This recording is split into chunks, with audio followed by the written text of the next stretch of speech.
खोजी न्यूज के फ्लैशबैक कार्यक्रम में आपका स्वागत है। मैं राशिद अली हूं और आप हमारा चैनल खोजी न्यूज देख रहे हैं।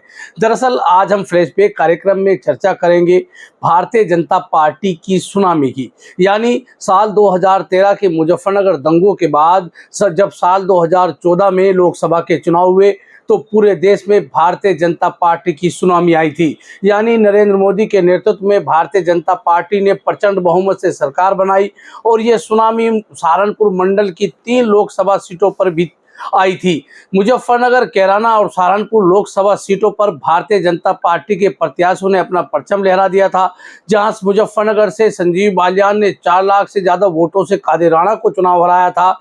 वहीं राघव लखनपाल शर्मा ने सहारनपुर में इमरान मसूद को चुनावी मैदान में पटकनी दी थी। बाबू हुकुम सिंह ने भी साल 2014 के लोकसभा चुनाव में कैराना सीट पर समाजवादी पार्टी के नाहिद हसन को बड़ी हार से हराया था। यानी साल 2014 में भारतीय जनता पार्टी की सुनामी आई थी, ऐसा क्या हुआ कि साल 2024 आते आते भारतीय जनता पार्टी का सहारनपुर मंडल से सूपड़ा साफ हो गया। हालांकि ये हार का सिलसिला साल 2018 के उपचुनाव से शुरू हुआ था लोकसभा के, लेकिन साल 2024 आते आते ये भारतीय जनता पार्टी का सहारनपुर मंडल में सूपड़ा साफ हो गया। तो आज मैं आपको बताऊंगा कि सहारनपुर मंडल के 3 भाजपा के प्रत्याशियों में से कौन वो प्रत्याशी है जिसका वोट प्रतिशत लगातार गिरता चला गया और 2 चुनाव जीतने के बाद वो आखिरकार तीसरा चुनाव हार ही गया। भारतीय जनता पार्टी का वो कौन प्रत्याशी है जिसने अपना वोट प्रतिशत तो बरकरार रखा लेकिन हार और जीत दोनों अपने हिस्से में जरूर हासिल की। भारतीय जनता पार्टी के इन तीनों प्रत्याशियों के बारे में आपको विस्तार से बताऊंगा। उससे पहले मेरा आपसे अनुरोध है कि आपने अगर अभी तक खोजी न्यूज चैनल को सब्सक्राइब नहीं किया है तो कृपया सब्सक्राइब कर लें और कमेंट बॉक्स में कमेंट करके जरूर जाइएगा आपको हमारी ये वीडियो कैसी लगी। अगर आपको वीडियो अच्छी लगती है तो आप इसे अपने दोस्तों को शेयर भी जरूर करिएगा। सबसे पहले हम बात करेंगे मुजफ्फरनगर के उस नेता की जिसको 2014 के लोकसभा चुनाव से पहले कोई नहीं जानता था। वो नाम है डॉक्टर संजीव बालियान का। डॉक्टर संजीव बालियान को भारतीय जनता पार्टी ने मुजफ्फरनगर दंगों के बाद मुजफ्फरनगर लोकसभा सीट से अपना प्रत्याशी बनाया। यानी जब संजीव बालियान चुनावी मैदान में आए तब मुजफ्फरनगर की आवाम को पता लगा कि संजीव बालियान भारतीय जनता पार्टी के नेता हैं। उनके सामने चुनाव लड़ रहे थे वर्तमान में बहुजन समाज पार्टी के सांसद कादिर राणा। कादिर राणा भी 2009 के लोकसभा चुनाव में मुजफ्फरनगर सीट से सांसद चुने गए थे, लेकिन 2014 में भारतीय जनता पार्टी का बूम इस कदर था कि डॉक्टर संजीव बालियान ने 6,53,391 वोट यानी 59% वोट लेकर बहुजन समाज पार्टी के प्रत्याशी कादिर राणा को 4 लाख से ज्यादा वोटों से हरा दिया था। आप संजीव बालियान की बूम का अंदाजा इसी से लगा सकते हैं कि कादिर राणा को 2,52,241 वोट मिले थे और उनका वोट प्रतिशत 22% था। यानी संजीव बालियान ने अपना पहला ही चुनाव 4 लाख से अधिक वोटों से जीत लिया। उसके बाद साल 2019 में संजीव बालियान को फिर मौका दिया गया। यानी संजीव बालियान की जो 4 लाख वोटों से बड़ी जीत थी उसको देखते हुए भारतीय जनता पार्टी ने साल 2019 के लोकसभा चुनाव में डॉक्टर संजीव बालियान को फिर से मुजफ्फरनगर लोकसभा सीट पर अपना प्रत्याशी बनाया। लेकिन इस बार डॉक्टर संजीव बालियान के सामने चौधरी अजीत सिंह थे। राष्ट्रीय लोकदल के अध्यक्ष और बड़े किसान नेता रहे चौधरी अजीत सिंह ने संयुक्त महागठबंधन यानी कांग्रेस, राष्ट्रीय लोकदल, बहुजन समाज पार्टी और समाजवादी पार्टी ने संयुक्त रूप से चौधरी अजीत सिंह को चुनाव लड़ाया। चौधरी अजीत सिंह और संजीव बालियान के बीच रोचक मुकाबला हुआ। हालांकि संजीव बालियान ये चुनाव 6,526 वोटों से तो जीत जरूर गए, लेकिन चौधरी अजीत सिंह ने डॉक्टर संजीव बालियान को कड़ी टक्कर दी। संजीव बालियान का जो वोट प्रतिशत साल 2014 में 59% था, उन्हें वोट 6,53,000 मिले थे, वो 2019 में घटकर 49.5 हो गया। यानी पूरा 9.5% का वोट शेयर संजीव बालियान का साल 2019 के लोकसभा चुनाव में गिरा और उनकी जो वोट है, पहले उनको 2014 में वोट मिली थी 6,53,391, लेकिन 2019 में यह आंकड़ा घट गया और ये वोट रह गई 5,73,780। यानी 2014 के चुनाव में संजीव बालियान का वोट प्रतिशत तो गिरा ही, साथ ही वोटों की संख्या में भी कमी आई। संजीव बालियान को दोनों बार चुनाव जीतने के बाद केंद्र सरकार में मंत्री बनाया गया।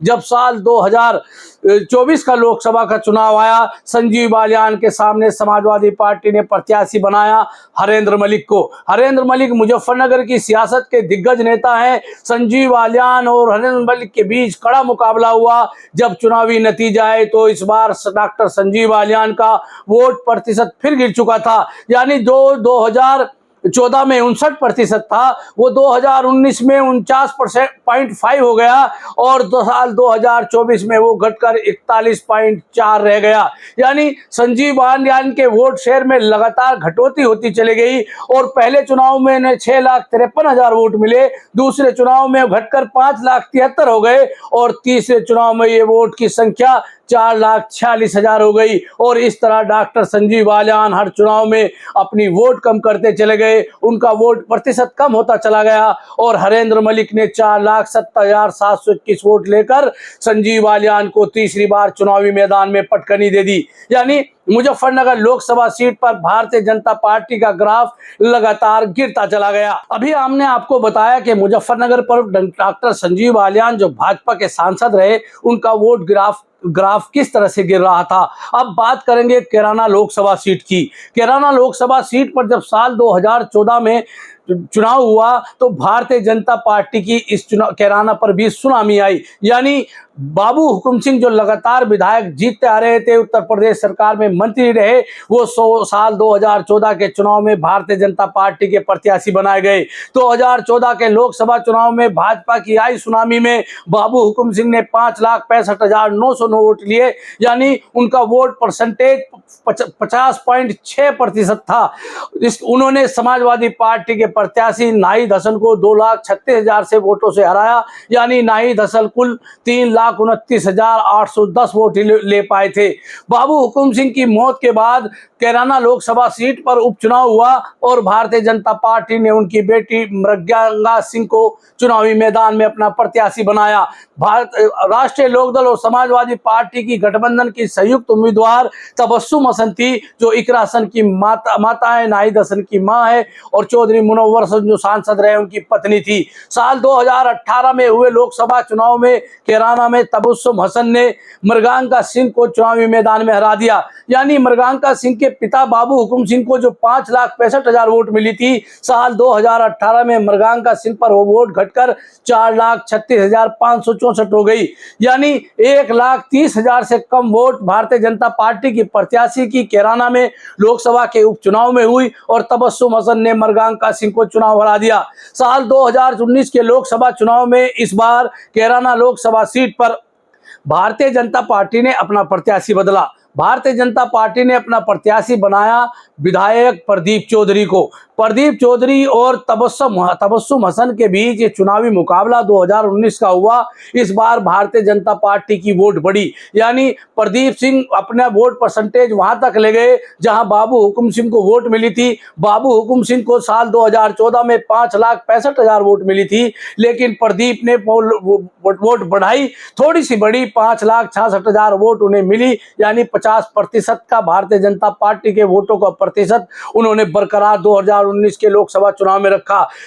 प्रदीप चौधरी ने तबस्सुम हसन को जो वर्तमान सांसद थी उन्हें लगभग 92,000 वोटों से शिकस्त दे दी थी। इसके बाद साल 2024 का लोकसभा का चुनाव आया।